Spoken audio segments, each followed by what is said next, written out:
We're going to be looking at the Middle East and North Africa in two parts.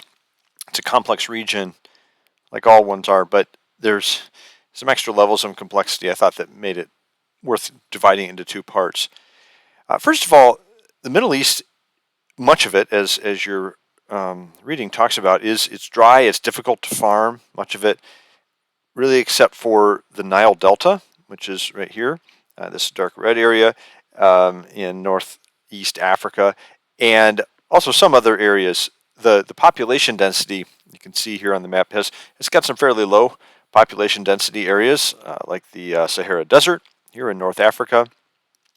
You see here people are clustered along the coast of the Mediterranean. Much of the Arabian Desert is fairly low population density. If you compare the Middle East and North Africa to, say, Europe, which is up here in the north of Africa, you can see there's a pretty different population distribution. Once you get to Turkey and the Levant, or the eastern coast of the Mediterranean, that's going to be a bit different.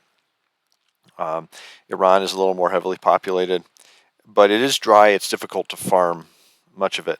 But again, not all of it. And you'll read more about that in your book. Probably the most famous thing about the Middle East is oil. That's what people often think of. And there is a lot of oil in the Middle East and North Africa, but not everywhere. Okay, here's a world map of oil production, of oil taken out of the ground and out of the seas. So you can see that it's not just the Middle East that has oil. And you can see also some of the differentiation here. The red is the highest production. You can see that for Saudi Arabia is the highest producing country in the Middle East and North Africa. You've got some of the North African countries have oil production in the sort of top half of the distribution, and then we can see a darker orange here, which is kind of the second level for Iraq and Iran. Okay, let's get a little closer up on the Middle East here. This gives you a sense of the high producing countries, but you can also see that Syria and Yemen have not very much. It's a major concentration of oil production in the Middle East is with the Arabian Peninsula and the Persian Gulf region. Okay, that's really where the major oil concentrations are. These countries get quite a lot out, and they're very dependent oftentimes on oil revenues to fund their governments. It also means that they can fund benefits for their citizens, as you'll read about. Okay, but it's not universal. You can see that like there's no data here for Israel or Jordan or Lebanon, Tunisia and Syria and Yemen, as I said, don't have much oil production. Okay, so that's important to understand.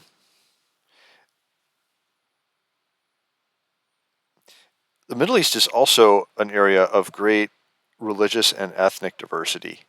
Okay, that's important to understand too. So as you've probably seen before, that people often think of the Middle East as Arabic. Okay, but that while that is the largest language group, it is not far from the only language. Sometimes I've heard it talked about that if you think of the four main languages of the Middle East are PATH, P-A-T-H, Persian, centered in Iran, Arabic from Iraq all the way out to Morocco in northern Africa, and Turkish, centered in Turkey, and then Hebrew, centered in Israel.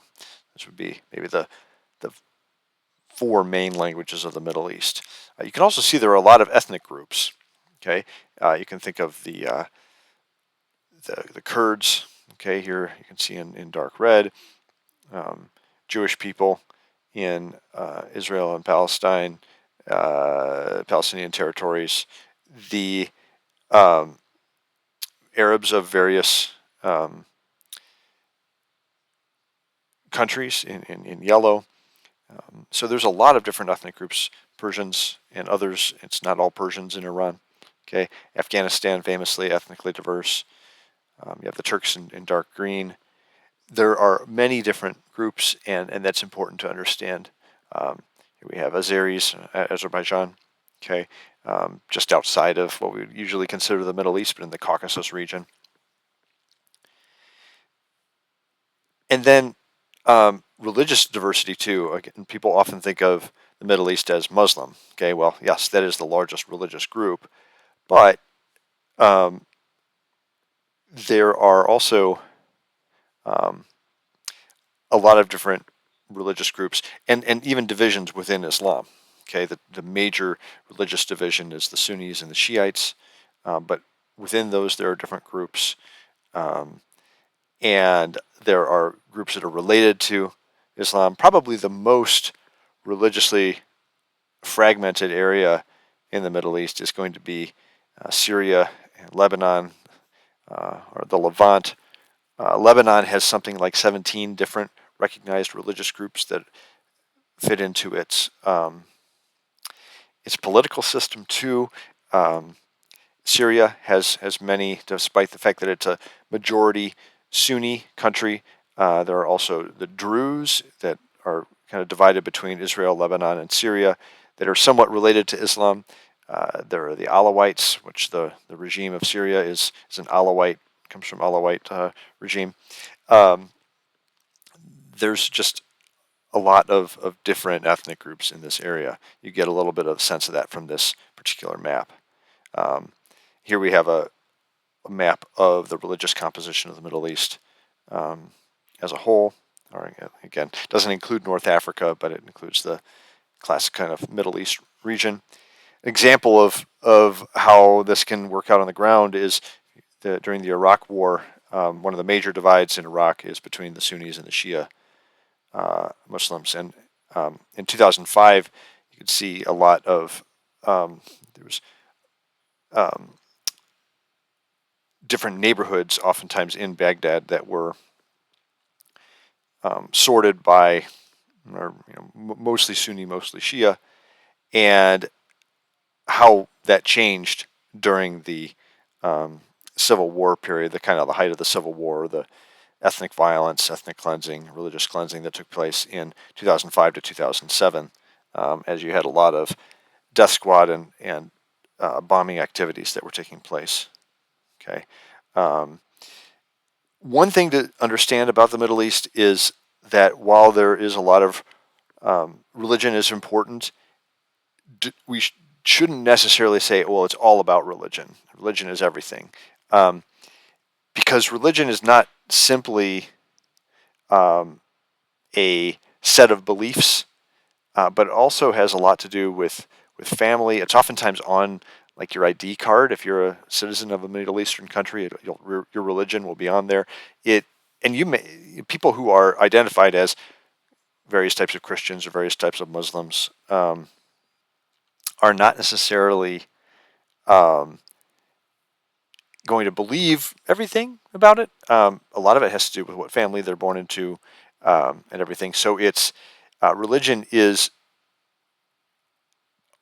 also a social and family phenomenon in ways that it's harder for us as more individualistic Americans to understand, in the sense that Americans oftentimes see religion as an individual choice.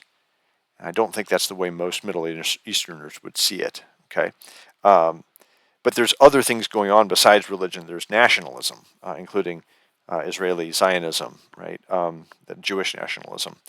There's Arab nationalism and Persian nationalism, um, and part of the idea of those of Persian and Arab nationalism was to unite people of different religions and ethnicities under that Arab or Persian nationalist banner. There's Egyptian nationalism, which Egypt has an interesting relationship with Arab nationalism, in that people generally think of Egyptians as Arabs mostly, but At the same time, there's been a strong Egyptian nationalist movement, and so that's another part of the interesting divide is that there's yes kind of an Arab unity. There's roughly 14 different countries that mostly speak Arabic, but they don't. The various Arabic countries, speaking countries, don't always get along. There's rivalries there, so it's a complex region for these different um,